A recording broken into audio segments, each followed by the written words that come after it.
Baik, Assalamualaikum warahmatullahi wabarakatuh. Selamat pagi, salam sejahtera bagi kita semua. Shalom, Om Swastiastu, Namo Buddhaya, salam kebajikan. Berjumpa lagi di channel Bapak, channel Hani Subakti, yang pada kesempatan hari ini akan membahas bagaimana sih teknik-teknik yang akan kalian lakukan di dalam menyusun skripsi khususnya untuk bab 1. Di bab 1 ini nanti akan dibagi menjadi beberapa segmen atau beberapa bagian dan part, antara part 1, part 2, part 3, part 4 dan seterusnya. Oleh karena itu, tetap dukung channel Bapak, jangan lupa di like, comment, and subscribe. Oke, saatnya kita menyaksikan tampilan salin dia atau PowerPoint. Silahkan. Baik, adik-adik mahasiswa dimanapun kalian berada, khususnya mahasiswa yang hari ini lagi berjuang menyusun skripsi karena memang sudah saatnya atau berada di semester 7 dan seterusnya. Pada kesempatan kali ini Bapak akan membahas teknik menyusun latar belakang masalah penelitian pada bab 1 pendahuluan skripsi. Kenapa ini menjadi penting? Karena disinilah kita akan bertolak atau berangkat menuju penelitian berikutnya hingga skripsi kalian akan mantap dan luar biasa.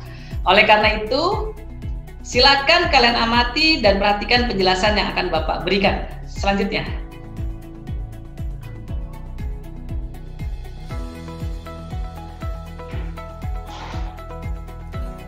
Baik, adik-adik mahasiswa yang berbahagia, pada dasarnya sudah banyak orang yang membahas tentang konten pembuatan bab 1 pendahuluan dalam skripsi.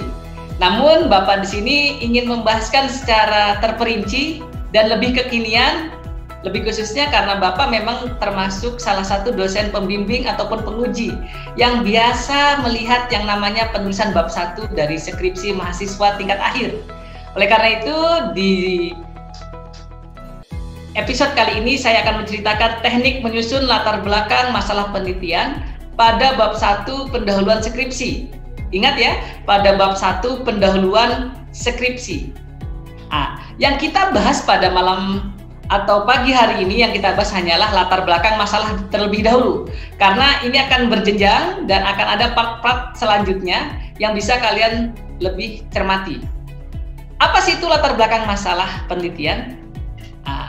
Kalian bisa lihat di situ adanya kesenjangan antara harapan dan kenyataan baik secara teoritik dan praktik.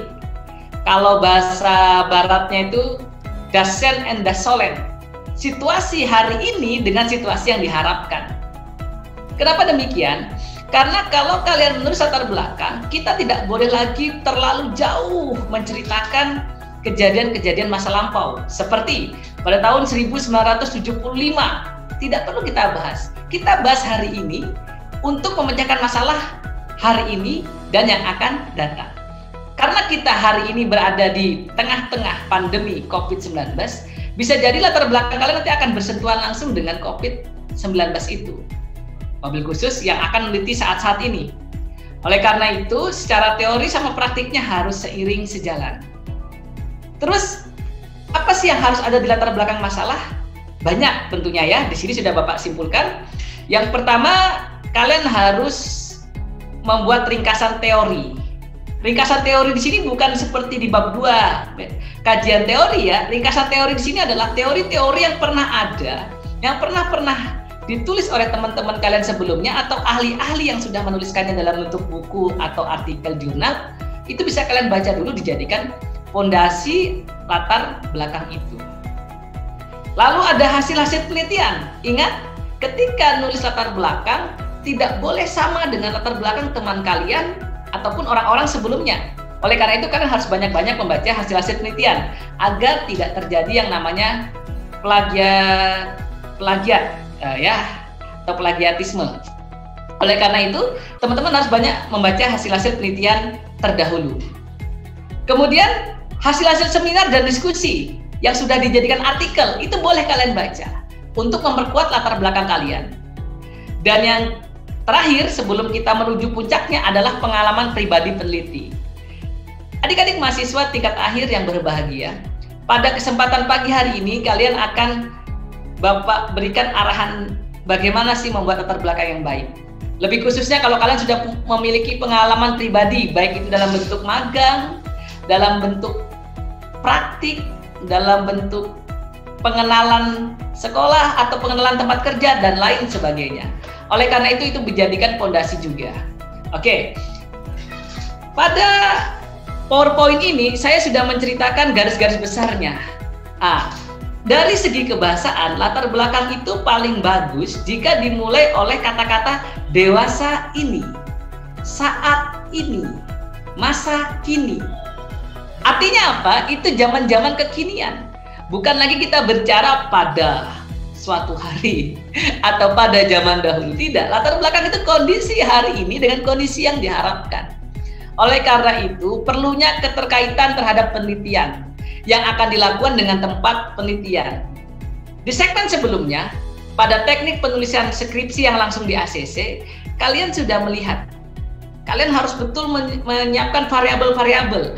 Dan di dalam latar belakang, variabel-variabel itu dikelopkan, disatukan, dibuat beririsan, seiring, dan saling terkait.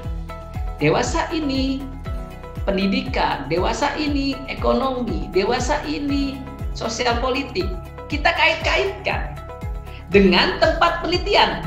Ingat, dalam menulis latar belakang masalah berarti di situ ada masalah. Kalau tidak ada masalah atau baik-baik saja, ya jangan diteliti.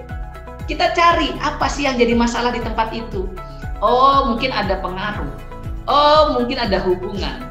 Oh, mungkin bisa dianalisis. Oh, mungkin dia dalam bentuk penelitian tindak kelas, penelitian kuantitatif, penelitian kualitatif, penelitian R&D, penelitian lainnya yang nanti akan Bapak bahas di segmen-segmen atau di part-part selanjutnya.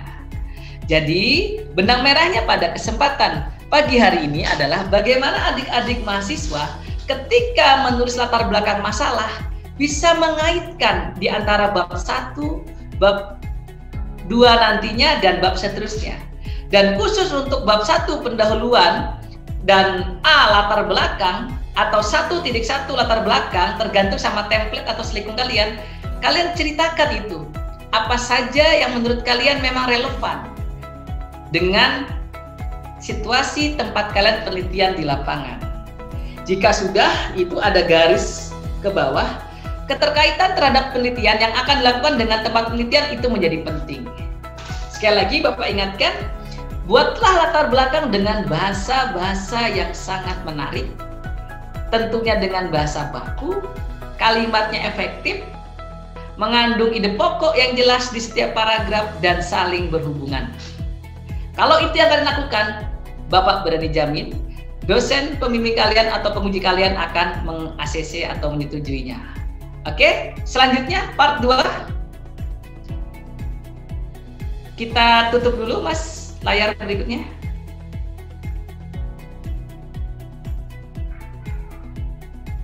Oke, di layar berikutnya adalah ucapan terima kasih dari Bapak. Namun saya sebelum menutup ingin membuka sesi tanya jawab dulu. Siapa tahu di antara teman-teman pada malam hari ini ada yang ingin dipertanyakan.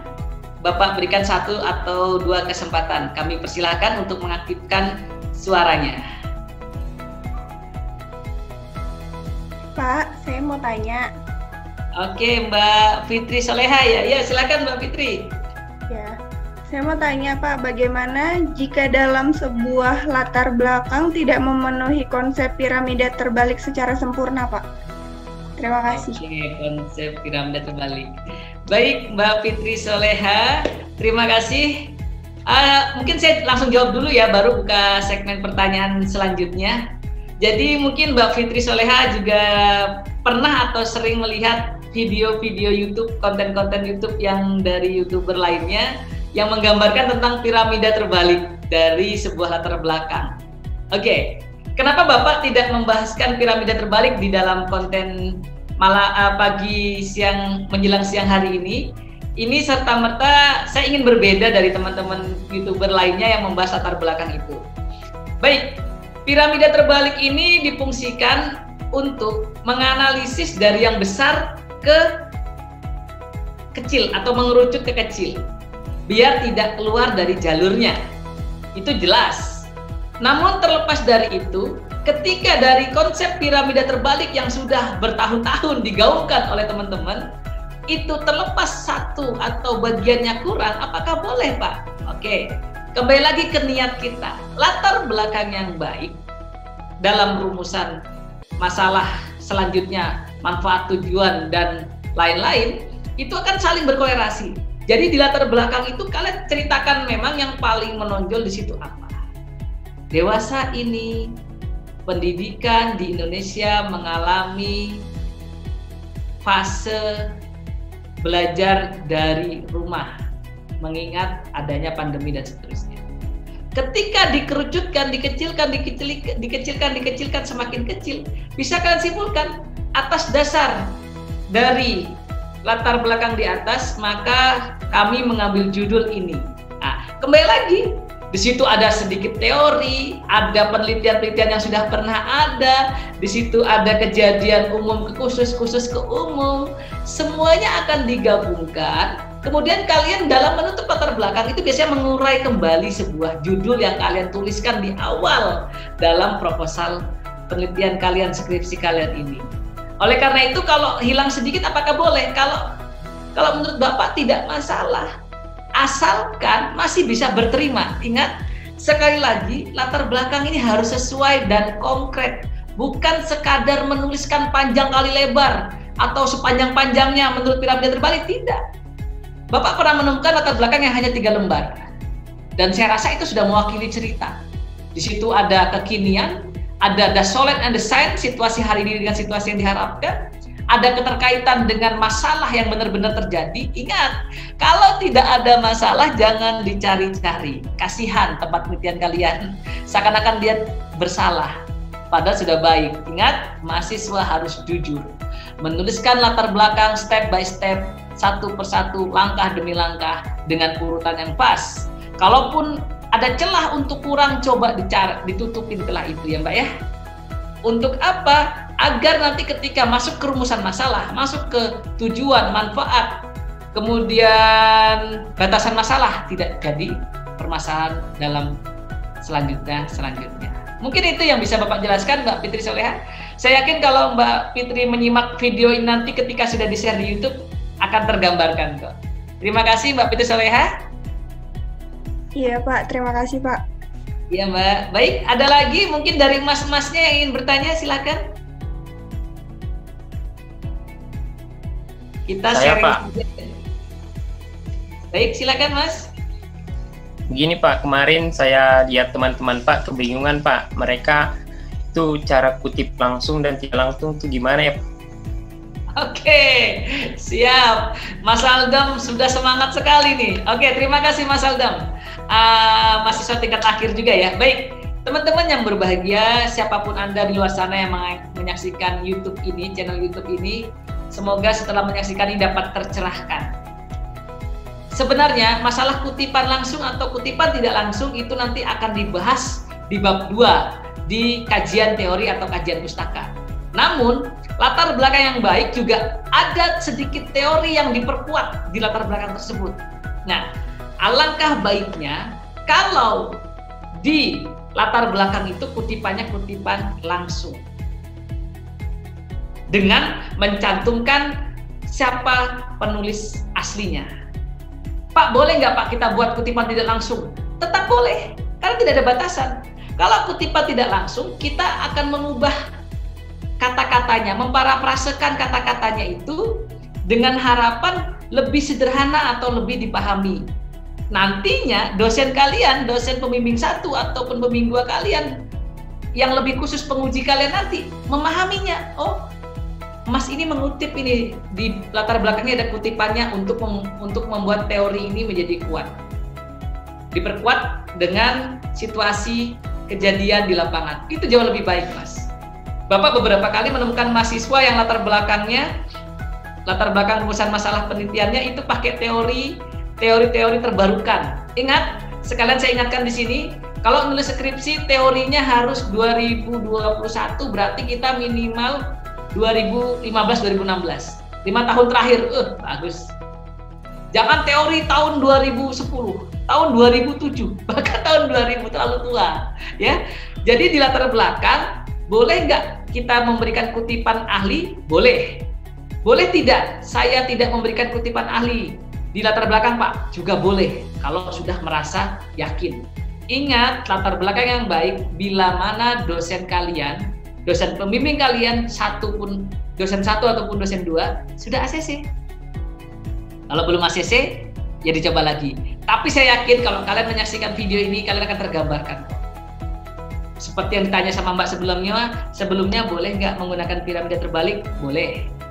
Boleh tidak langsung saja to the point, yang penting konkret, relevan, berhubungan atau berkolerasi? Boleh. Latar belakang yang baik adalah ketika kalian mampu menemukan masalah lapangan dan kalian ceritakan dengan bahasa yang baik, yang padu, dan lengkap. Oke, mungkin itu dulu ya di segmen 1 atau part 1 ini tentang latar belakang. Bapak ucapkan terima kasih kepada teman-teman yang sudah hadir. Besok kita akan berjumpa lagi di part kedua tentang rumusan masalah. Untuk itu, tetap dukung channel Bapak. Jangan lupa like, comment, and subscribe.